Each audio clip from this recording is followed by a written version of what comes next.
महाराष्ट्रात चालू असलेली मुख्यमंत्री माझी लाडकी बहीण योजना ही राज्य सरकारची एक लोकप्रिय योजना आहे। या योजनेअंतर्गत राज्य सरकार पात्र महिलांना प्रत्येक महिन्याला 1500 रुपयांची आर्थिक मदत करते। विधानसभा निवडणुकीदरम्यान आम्ही सत्तेत आलो तर महिलांना दिली जात असलेली ही मदत वाढवण्यात येईल। पात्र महिलांना 2100 रुपये प्रत्येक महिन्याला दिले जातील असे आश्वासन महायुतीने दिले होते। सध्या महायुतीचे सरकार सत्तेत आहे, परंतु अद्याप लाडक्या बहिणींना 1500 रुपयेच मिळतात। दरम्यान आता याच लाडक्या बहीण योजनेबाबत मोठी अपडेट समोर आली आहे। खुद्द मुख्यमंत्री देवेंद्र फडणवीस यांनीच महिलांना दिल्या जाणाऱ्या आर्थिक मदतीच्या वाढीबाबत मोठे आणि महत्त्वाचे भाष्य केले। देवेंद्र फडणवीस यांनी पत्रकार परिषदेमध्ये पत्रकारांनी विचारलेल्या प्रश्नांची उत्तरं देत होते। याच वेळी एका पत्रकाराने लाडकी बहीण योजनेबाबत प्रश्न विचारलाय। राज्य सरकारने लाडक्या बहिणींना निधी वाढवून देऊ असे आश्वासन दिले होते।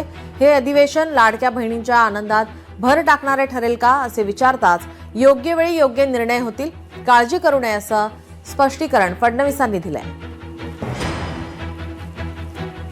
बहिणींना आश्वासन दिलं होतं की निधी वाढवून देऊ म्हणून, तर हे अधिवेशन त्यांच्या आनंदात आणखी भर टाकणारं ठरेल का? योग्य वेळी योग्य निर्णय होतील, काळजी करू नका। लाडक्या बहिणींना आश्वासन दिलं होतं की निधी वाढवून देऊ म्हणून, तर हे अधिवेशन त्यांच्या आनंदात आणखी भर टाकणारं ठरेल का? योग्य वेळी योग्य निर्णय होतील, काळजी करू नका।